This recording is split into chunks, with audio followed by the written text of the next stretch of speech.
ठंडी तेल में चले बुआ आए भतीजे मरे बुआ बोल बुआ। अरे लल्ला भतीजे मेरी एक बात सुनो। बता जल्दी बुआ। तुम्हारे चाचा को मारो या भगवान ने, और तुम्हारे पिता का शत्रु है ऐसे समझा रही है। बेटा राम का नाम मत लो।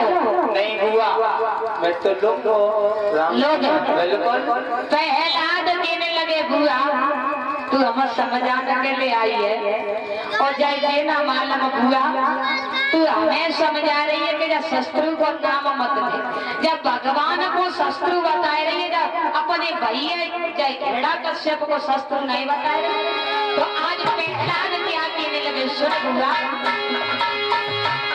ईश्वर को तो समन कहती है और जन चचा हमारो हारो है, और जाए भैया तो समन नहीं कहती है जब कसम हमारो।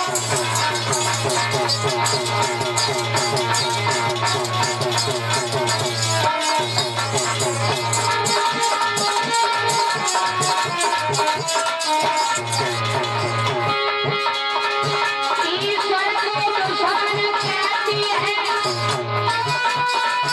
ईश्वर को दुश्मन कहती है, और जैसा जय भैया दुश्मन नहीं कहती, अरे बुरा जय भैया दुश्मन नहीं कहती है भूखा हमारो।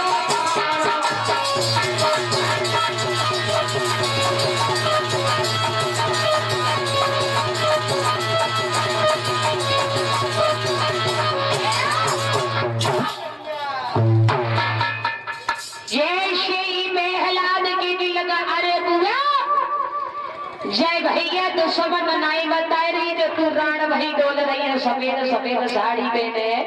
अरे बुआ जैसे शिवका ने प्रहलाद की बात सुनी कहने लगी सोचने लगी बेटा कैला लेकिन अपने पति का बदला में अवश्य लूंगी तो इधर एक महीना समझाती रही लेकिन प्रहलाद की समझ में नहीं आई। लौट करके पूर्व आती है और पूर्व के बाद जब परवा आती है तो परवा वाले दिन जब होली में दहन होता है, जब होली में आग लगाई जाती है तो समझाती दक्षिणी चीर ओढ़ करके और प्रहलाद को अग्नि के पास ले जाती है।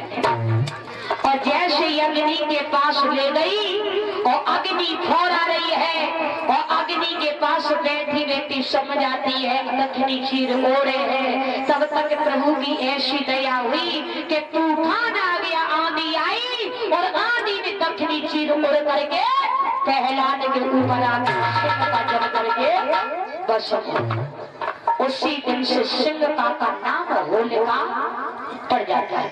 जब होली सिंह का जल करके भस्म हो गई तो इधर देवता रंग और गुलाल की वर्षा करने लगे। होली होने लगी, रंग गुलाल की वर्षा होती है। तो भैया होली तो होती है, चढ़ रही घाघों में चौपाई निकलती है नहीं निकलती बड़े आनंद के साथ इसी दिन से होली का त्योहार मनाया जाता है। तो भैया रंग गुलाल होए तो ले आओ, गुलाल है या नहीं है? ओमकार चाचा